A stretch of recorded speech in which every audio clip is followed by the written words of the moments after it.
Hello, my name's Lauren and I like to talk about all things bookish, so reading vlogs, reading wrap-ups, book reviews, all of that good stuff. And today we are on to the second reading wrap-up of 2025.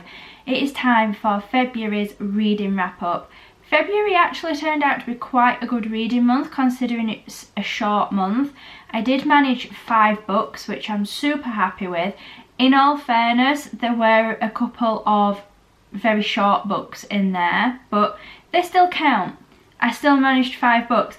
I also did my first ever buddy read in February. Me and my mum are really big readers. We both like a lot of the same things, so we decided to do a buddy read together, and it was actually really good to read a book with someone else and discuss it along the way. And we actually had different opinions on the book as well, which was fine. She enjoyed it a lot more than what I did, but we'll get onto that very shortly. So kicking off February, it was a short book. I read Fox Goes North by Jeremy Strong. This is actually a children's book, however it is beautifully illustrated. I showed this book in my big book haul at the start of the year, where I will leave a link to that below so you can see that. But yeah, it is just a beautifully illustrated book, and it's a lovely little story about a fox going on her last adventure. It is quite sad at the end. I didn't full on cry at it, but I did tear up. I gave this 4 stars. It was just adorable, and like I say, the illustrations in it really did complement the story. If you have a chance to pick this up, I highly recommend doing so.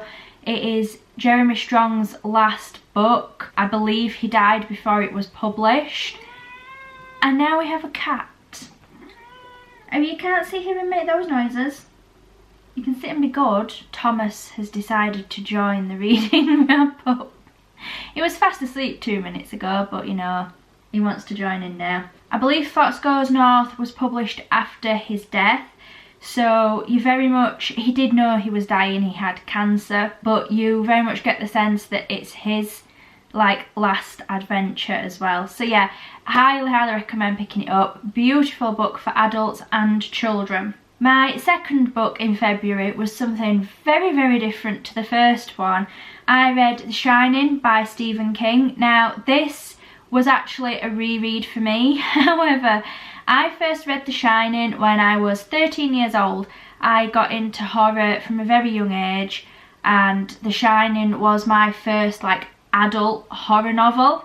Rereading it 20 years later, which is very scary to admit that it was 20 years ago that I first read the book, but anyway, rereading it as an adult 20 years later, I did find myself wondering how I read that book at 13.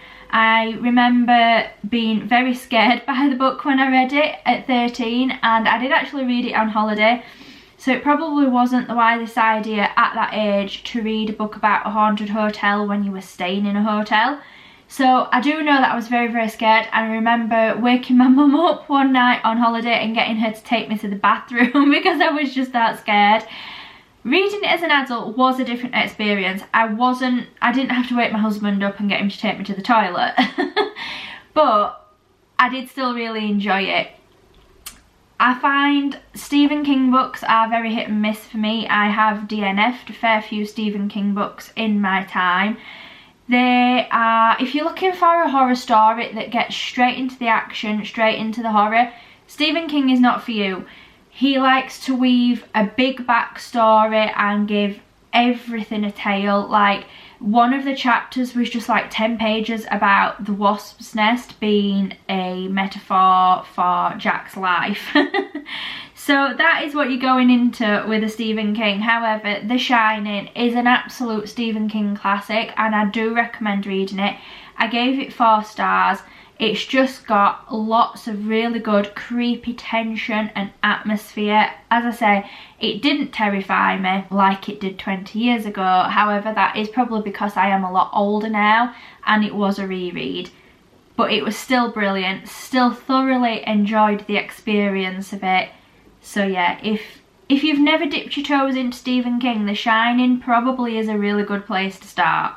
I wasn't going to mention this, but I have actually started making notes for books now. So going forward, we might cover like books that I DNF if I've read a substantial amount of them in my reading wrap-ups. So this is a DNF. I started Metal Slinger by Rachel Schneider, and yeah, I think I got maybe, I don't know, 20% into it, and it was a big fat no from me. Metal Slinger is a hugely popular book on BookTok right now, and I don't understand why.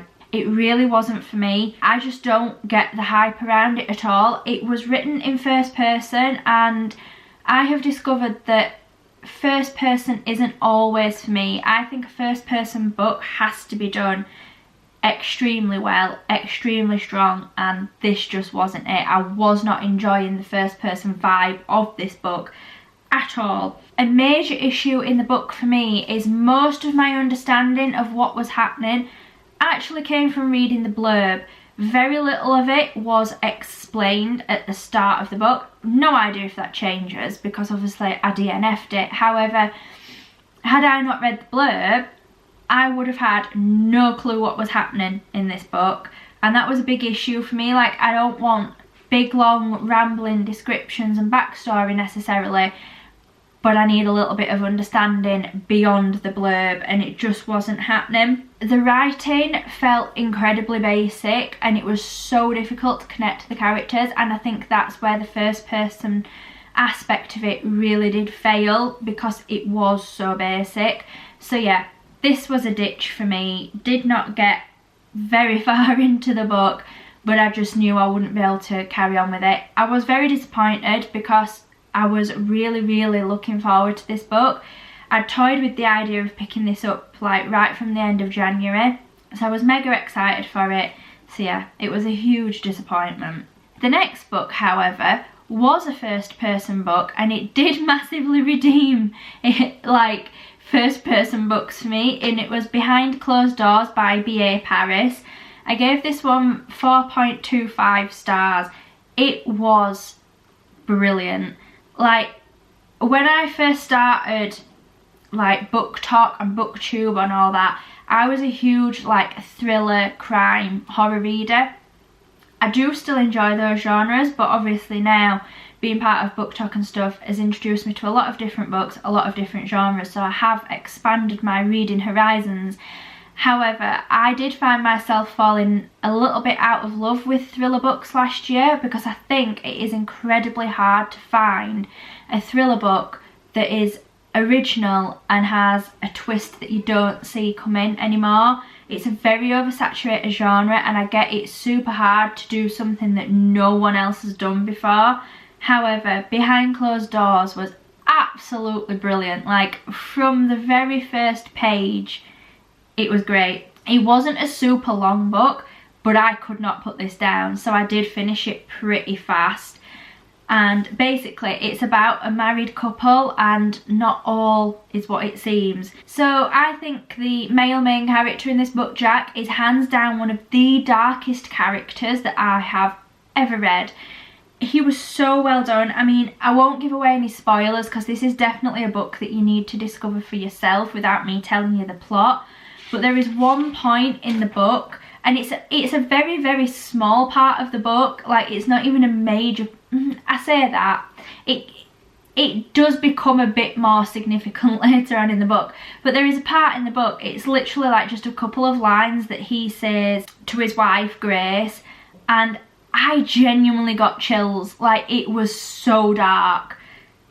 Absolutely loved it. I believe this was B.A. Paris's debut novel, so if this was crafted as a debut novel, I definitely need to read more B.A. Paris books, because I absolutely loved this, and I will tell everyone that is into thrillers that you have to read this book, because it was my favourite book of the month. I loved it. Next up, very briefly, was another DNF, and this was the start of the buddy read. So originally we picked The Silence Factory by Bridget Collins for our buddy read, and we got a little bit into it. I can't remember how far we made it in, not very far at all, and I think it was about 12% we'd agreed to stop on, and we were reading Anna's Kindle, which is why it's in percentages, but I got there, like my mum got there first and then I got there, and I was like, what are you thinking about it? And she was like, no, you go first. And I was like, I don't understand what's happening in the book. And she was like, no, me neither.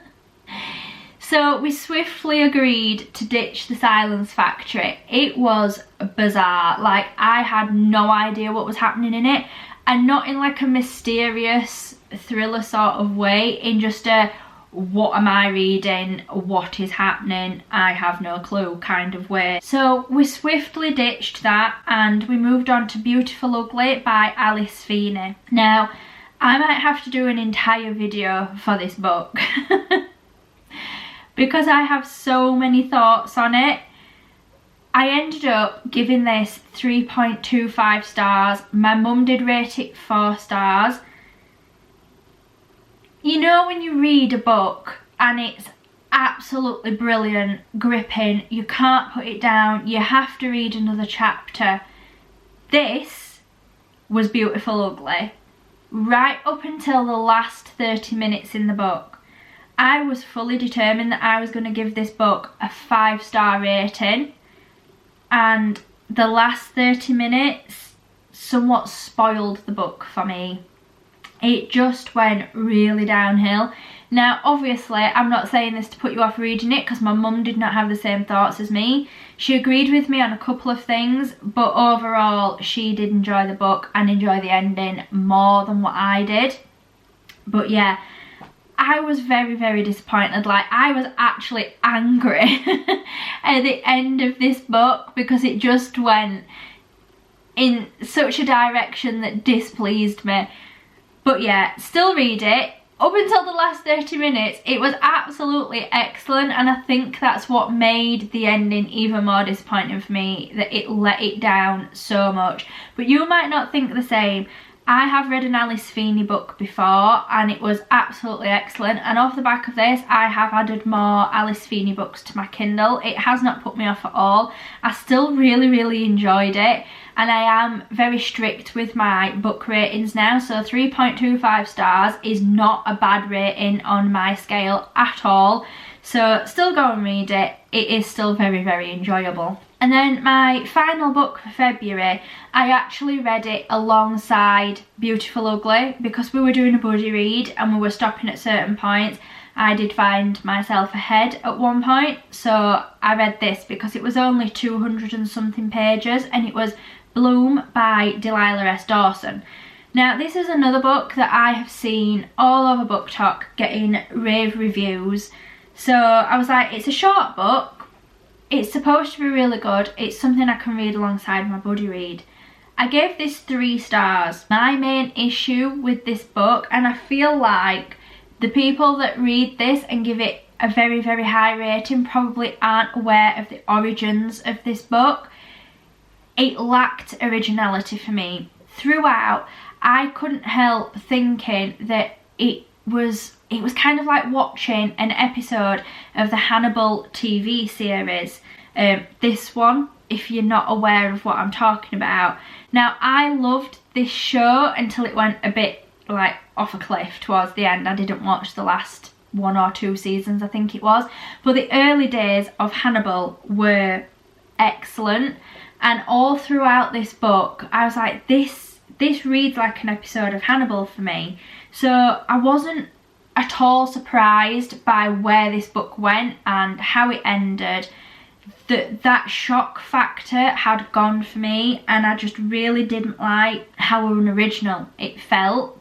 And then I got to the acknowledgements at the end of the book and she just flat out said that it was inspired by Hannibal.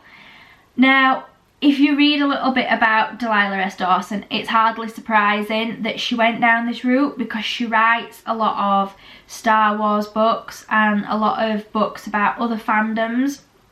Not fan fiction, I should point out, actual like licensed Star Wars books. So it's not surprising that she then took inspiration from another series and made a book about it, but I just would have liked something original. That being said, the dynamic between the 2 female main characters is excellent. Ash is just one massive red flag that Ro refuses to see because it's her first relationship with a woman. So the dynamic between those two is brilliant. I loved like the cutesy little cottagecore vibes that Ash was trying to give off, even though she was a huge red flag. But yeah, still worth the read. 3 stars is great, especially if you've not seen the Hannibal TV series. If you've not seen that, this might be a little bit of a more enjoyable read for you than it was for me. So they were my 5 books for February. Overall, a really good reading month. A couple of DNFs in there, but we move forward. Like, life is too short to be reading bad books, and I am not scared to DNF a book. I'm really excited to see what we're going to be reading in March. If you've seen my videos before, you know I'm very much a mood reader. I don't have a set TBR, so I have no clue what I'm going to be reading in March. Let me know if you've read any of these books and what you thought of them. Let me know what your favourite book in February was, and I will see you guys next time.